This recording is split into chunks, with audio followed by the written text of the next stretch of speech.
You're listening to the Erica and McAfee podcast, a faith-based podcast for Black women and women of color to share stories of grief and loss due to miscarriage, infant loss, stillbirth, with journeys of trying to conceive and infertility. Welcome to episode 19 of the Erica and McAfee podcast. Today's podcast is brought to you by the Honey Pot Company. Did you know that there was a Black-owned, plant-based feminine care company? The Honey Pot Company's goal is to educate, support, and provide women around the world with the tools and resources that promote feminine health and wellness. I was first introduced to the Honey Pot Company through a Curlbox body and received their 3-in-1 sensitive wraps. I loved them so much I had to go out and repurchase.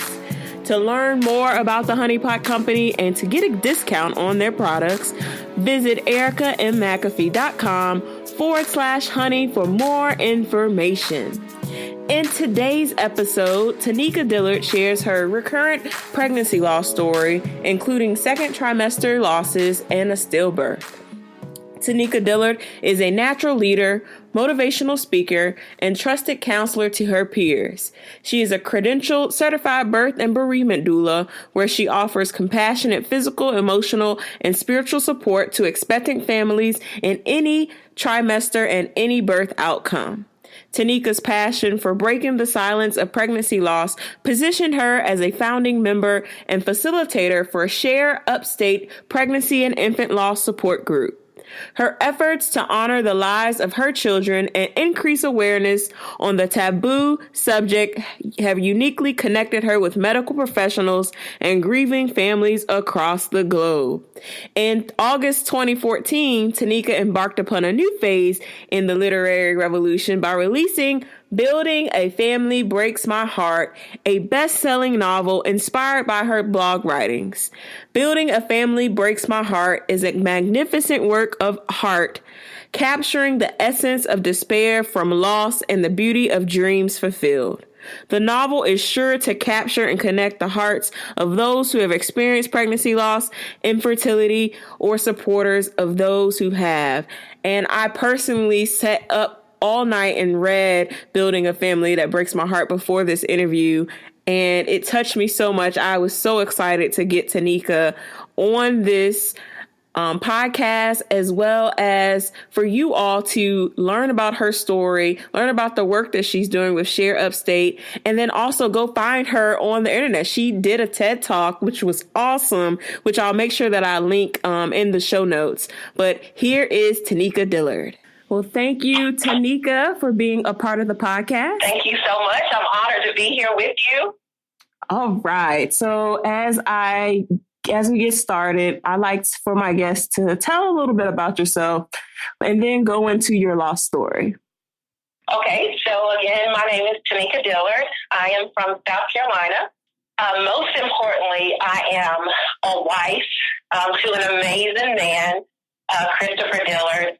And I'm going to put a little plug in here. We will be married 11 years this coming weekend. So I'm very excited. Awesome. And to love such an amazing king and priest. So I'm proudly a wife. I'm the mother of 6.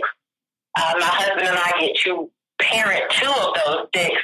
We have 2 boys. They're 7 and 4. I'm a TED Talk speaker. I'm a support group founder and leader here in Greenville, South Carolina for Share Upstate Pregnancy and Infant Loss. And I'm a best-selling author. In my spare time, I enjoy just being totally immersed in my family, singing hymns, and photography. Those are the things that I love to do in my spare time. Transitioning to our loss story, I like to say that our loss story really begins with love and not loss. Mm-hmm. My husband and I were 1 year into our marriage, and we were totally excited to be pregnant and didn't know what we were having, but we were completely in love from the day that we saw 2 lines on the pregnancy test. We had a perfect pregnancy. I had no morning sickness, nothing at all. That perfect pregnancy quickly became high risk when my water broke, and our daughter Destiny died at 18 weeks, and that was in December of 2007. 3 months later, we were pregnant again, and my cervix began to fail at 17 weeks. And I was admitted to the hospital for an emergency cerclage to save the pregnancy. And this unsuccessful attempt led to the death of our second daughter, Brianna, in July of 2008.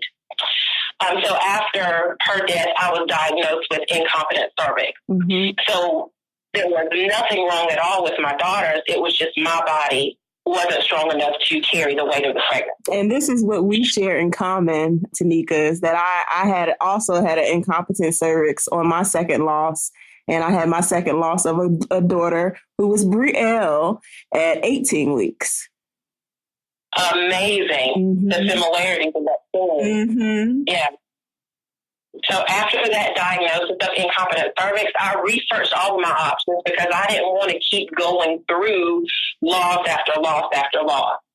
So I wanted to find out what my options were for a viable pregnancy for the future. So I met with my high-risk maternal fetal medicine doctor, and we were armed with a plan.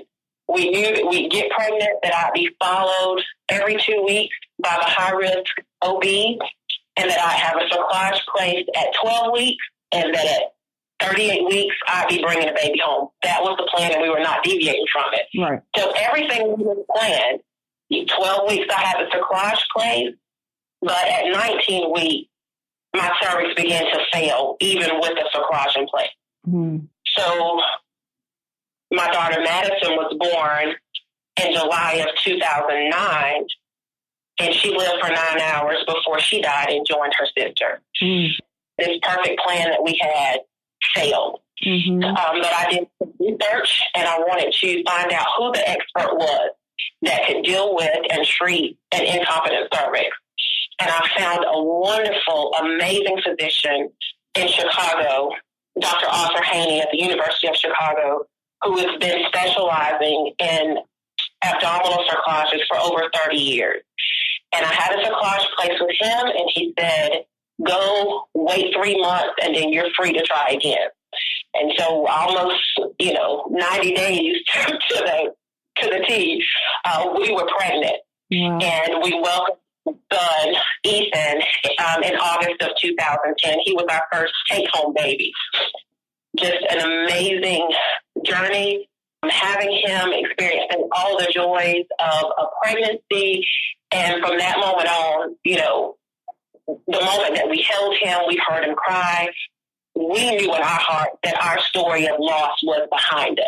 Mm-hmm. One thing that said to me during our phone consult, he said, after you have the cerclage, your journey of loss is behind you. You can have all of the kids that you want. And I was like, yes, sir. I'm on my way to have a mom.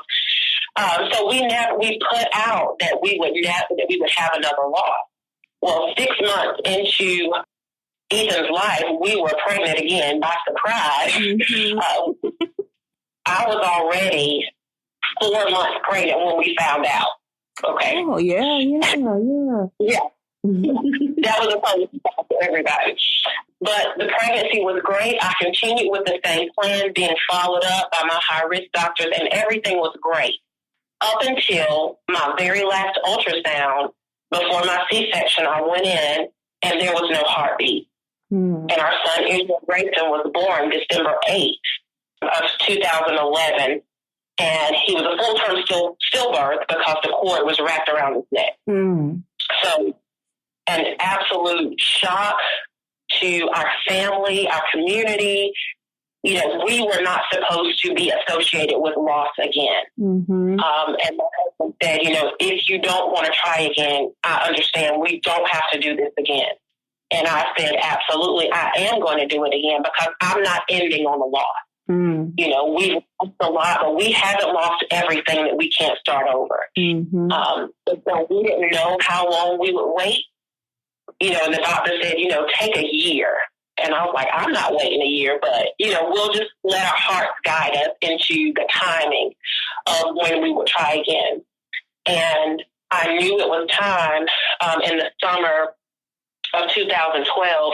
My husband and I had just come back from a vacation in Cancun. And we stopped at the gas station, and my husband was pumping gas, and he suddenly just stopped, and he started following. His eyes were following a lady carrying a newborn baby. And he just watched her walk into the store. He was completely frozen. And I was watching him like, what is going on with him? And when he got in the car, he said, did you see that little baby?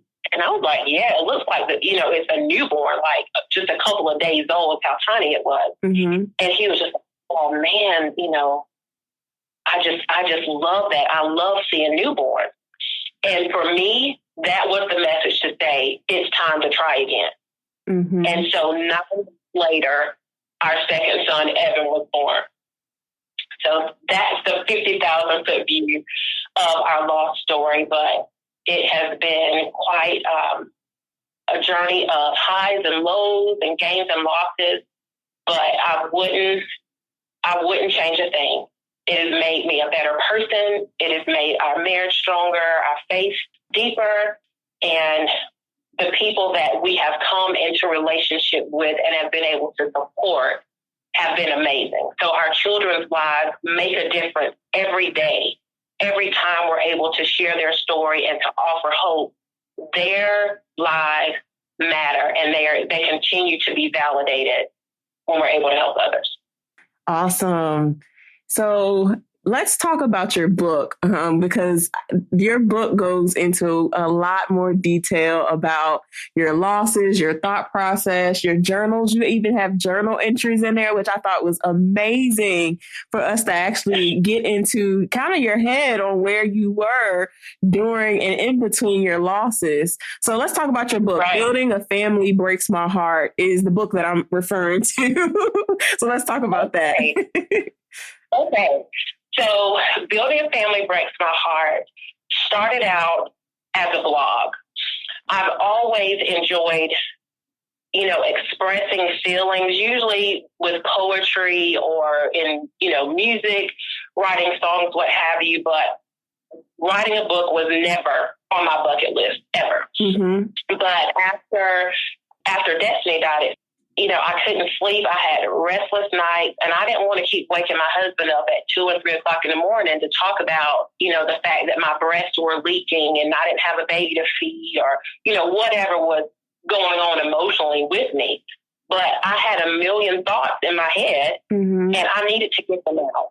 So I would come into my office and just start writing out my truest feelings. Mm-hmm. And I loved it because, it's my most authentic self, sharing my truest emotions. And I was doing that without the pressure of holding anything back for the sake of how other people would feel. Mm. So I just poured my heart out, just me and the keyboard and the monitor, about how I felt. And, I published the blog, and people would, comment and would say, hey, I know exactly how you feel. I've experienced this too, but I've never told anyone. You're really helping me. You should publish this book. You should make this into a book. And I was like, oh no, I'm fine just being a blog writer. I enjoy that. Only a few people have access to it. I'm cool with that. Then after our second loss, I think I opened up another layer of my heart to really pour out another level of what I felt. And what I realized is those blog followers and my friends, they were really echoing the voice of God, mm-hmm. who had been saying, write a book, share your story. Mm-hmm. And I downplayed that. And I said, who wants to hear this? Who wants to hear about a lady losing all of her babies? And the more and more, I tried to fight it, I would hear more and more, you really need to put this into a book.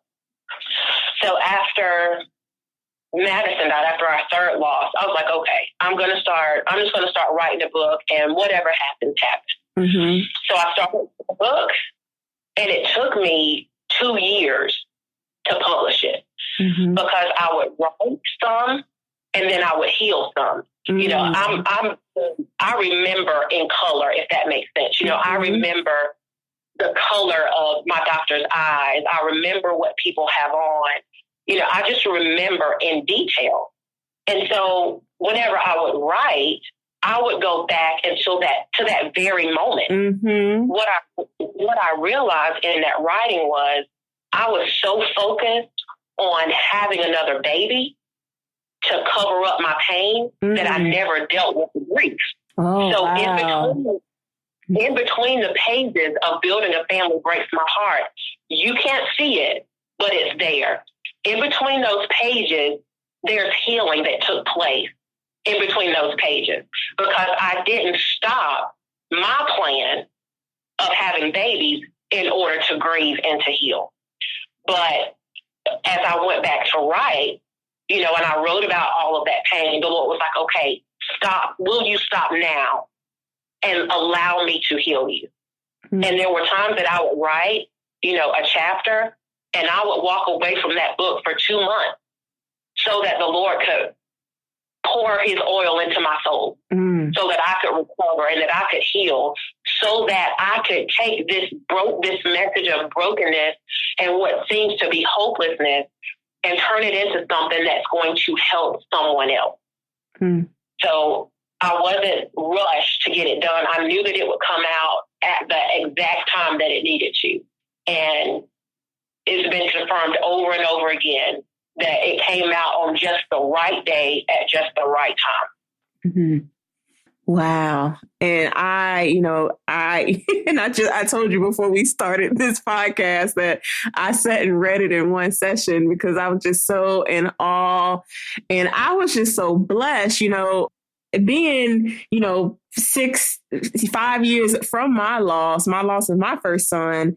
Some things come back up in your spirit. And like you said, you took your time out to write, to heal, but to read someone else's words and read someone else's blog entries and to understand that pain and that deep, that anxiety, those fears, the questioning of God, all of that written out so eloquently in telling your story was just such a blessing to me as well. So for those of you all who are listening, she kind of gave a good overview of her losses, but to go into more detail of what she was thinking and how her and her family dealt with her losses, you all need to read this book. It is amazing.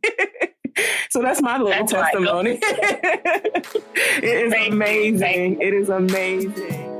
Hey, sisters. It is December, and the new sistersinloss.com website is now live. Yes, we now have a space for us, by us, for all things Black infant and maternal health. Join us over there at sistersinloss.com and download our 100 plus Black owned ran businesses and organizations that are related to pregnancy and infant loss and infertility. If you want to write or contribute to the sistersinloss.com website, please email us at hi@sistersinloss.com. Check out our new website and let us know how you like it in our Facebook community at sistersinloss.com. A lot of our listeners out there, they may have just experienced a miscarriage or a loss, and they are kind of on a fence of beginning to try again, starting to try to conceive. What was your motivation? How was your faith walk that continued to push you to continue to try? Because that's hard. That's a hard decision to make. That's hard to continue to move past that fear and that anxiety and thoughts that you could lose another baby, especially when you have an incompetent cervix, to try again. Exactly. So that is a loaded question. And I'll start with what motivated me to try again first. I didn't want to be a mother when I got married. Becoming a mother had been a lifelong dream for me since I was like 5, literally. So by the time I was in the 9th grade, I had all my children's names written out. I knew that I was going to be a mom. Right. I just knew that I was going to be a mother. So the fact that we lost our first pregnancy didn't stop me from that dream that had been being birthed in me since I was 5. Mm-hmm. I had a lot of anger with God, after the second loss, and I didn't understand why, and I, had my anger with him, but I was still determined that I was going to be a mother. the journey for me became a journey of a decision. Every day I would have to look in the mirror and choose faith over fear. You know, for anybody that's had a loss, you know that, you know, we listen to our body intently. Right. You know, any change, we're the first to notice. You know, if there's less movement, if we feel sick one day and don't feel sick the next day, we immediately, you know, go to Google and start researching symptoms, you know, all of that stuff. And I was doing that. I mean, and I was literally making myself sick by thinking the worst. What if this happens? You know, what if I start bleeding? What if whatever? And I just had to say, look, either I'm going to trust God or I'm not, period. And so when I would feel myself spiraling out of control, I would say, Tanika, are you going to choose faith? Are you going to choose fear? And I waited for an answer. And there were days where I had to repeat that question over and over again. Will you choose faith or will you choose fear?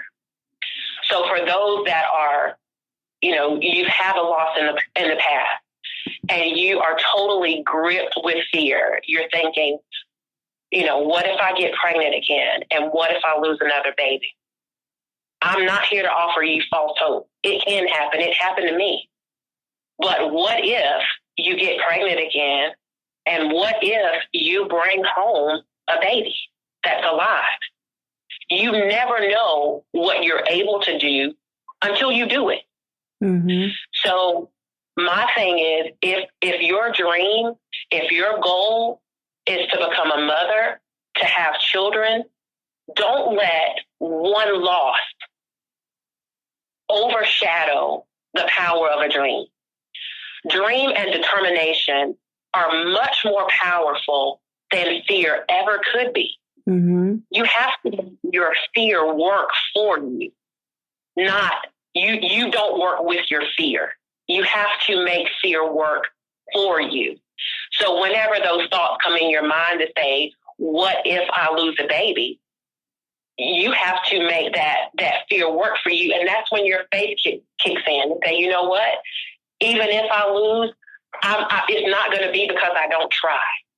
You know, you become your best cheerleader in these moments. And I encourage anybody who is wavering between decisions right now today, ask yourself, what is more important to you, faith or fear? And make a list.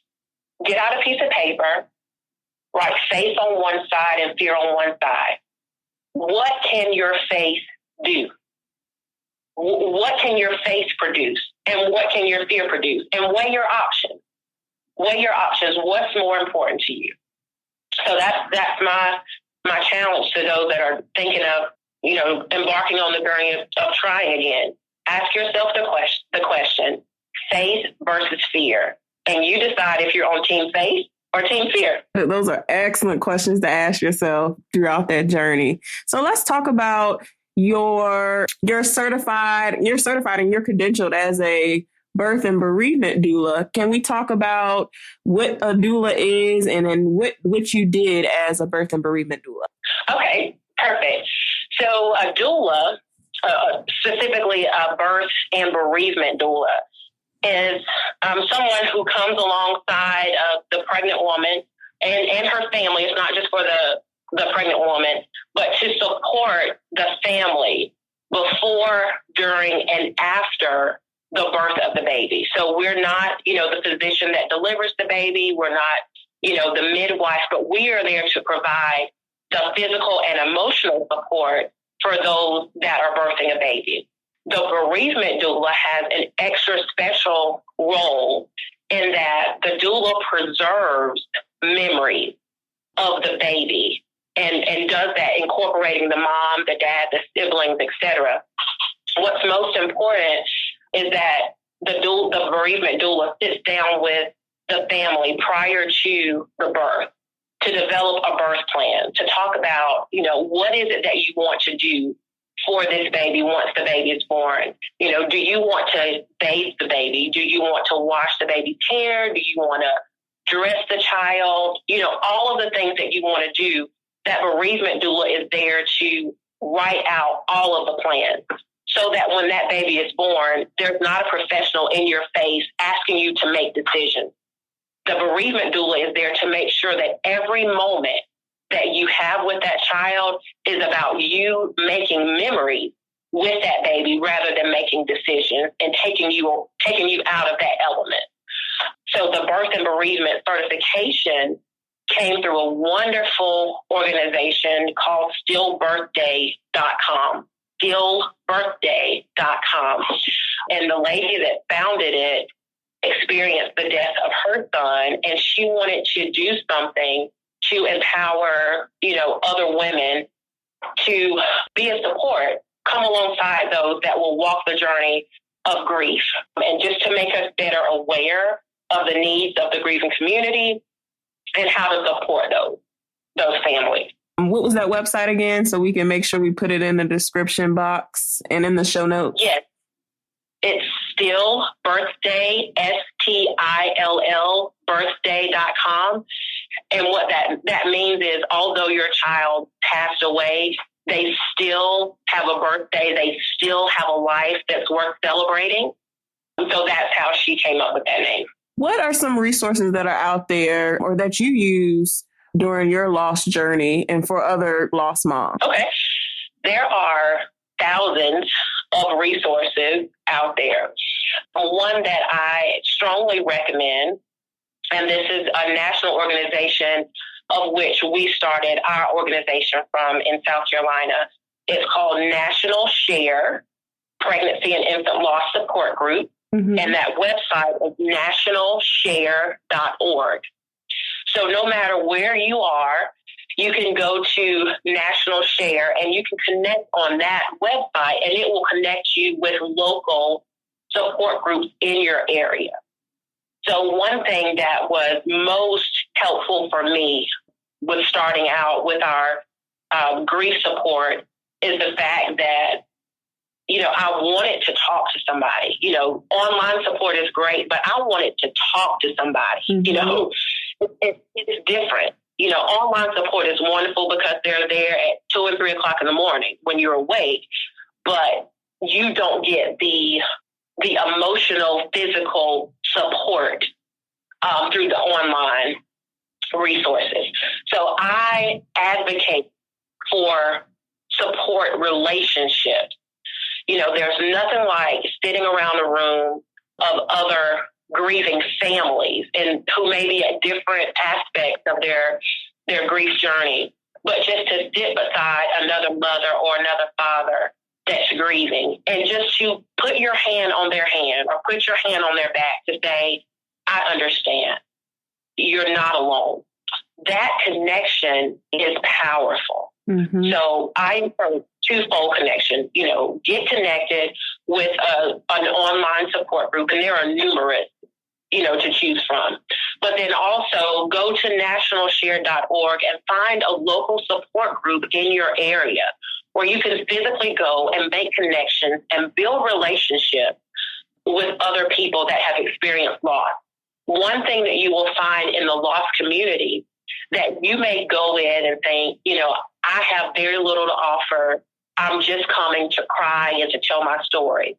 But once you get there, you find that there are other people just like you that can relate to your pain, and you guys develop a relationship that really blossoms into something. So when you're able to give voice to your pain, you actually are putting out a call to say, look, support me and let me support you.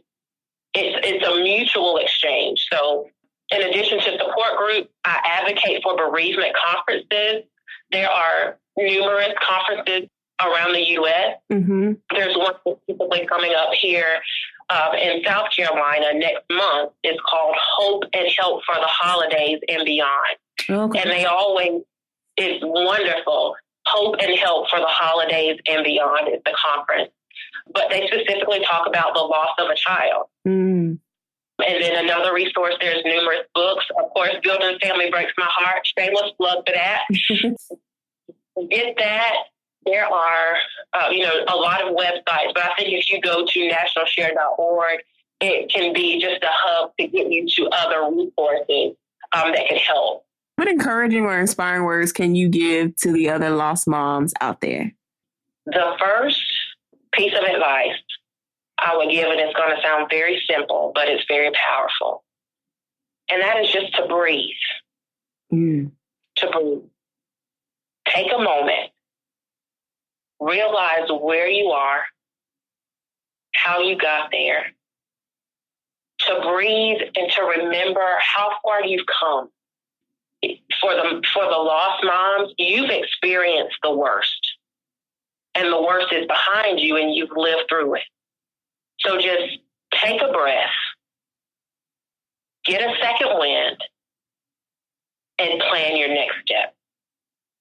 It sounds very simple, but one thing that we forget to do when we're grieving is to breathe.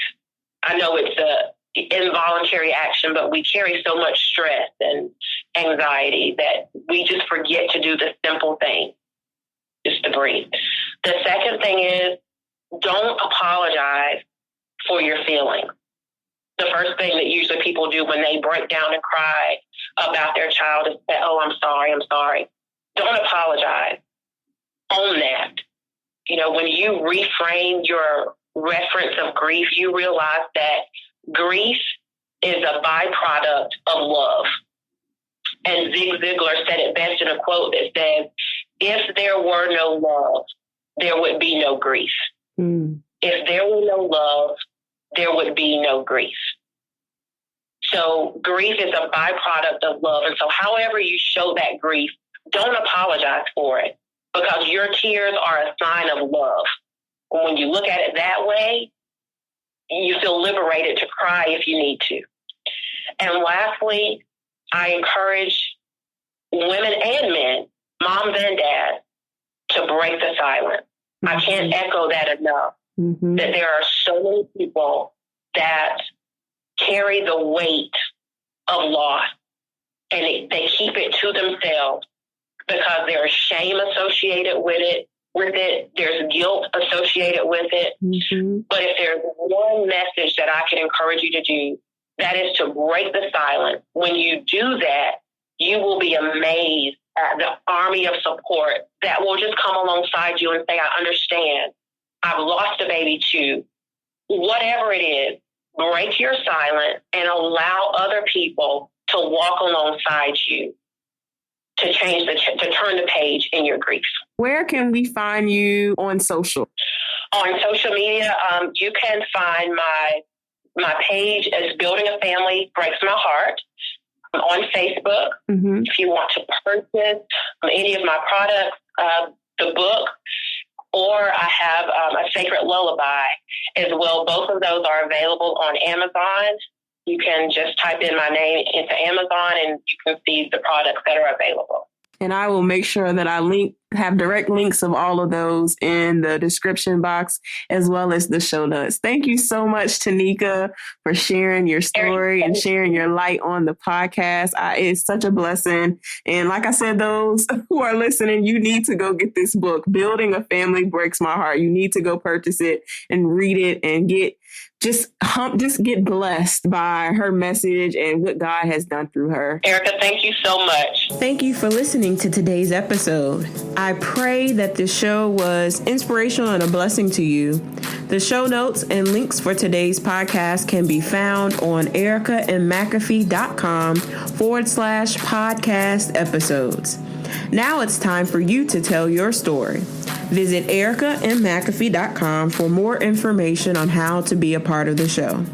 You can follow me on social at Erica M. McAfee everywhere on Instagram, Twitter, Facebook. I would love for you to join the community.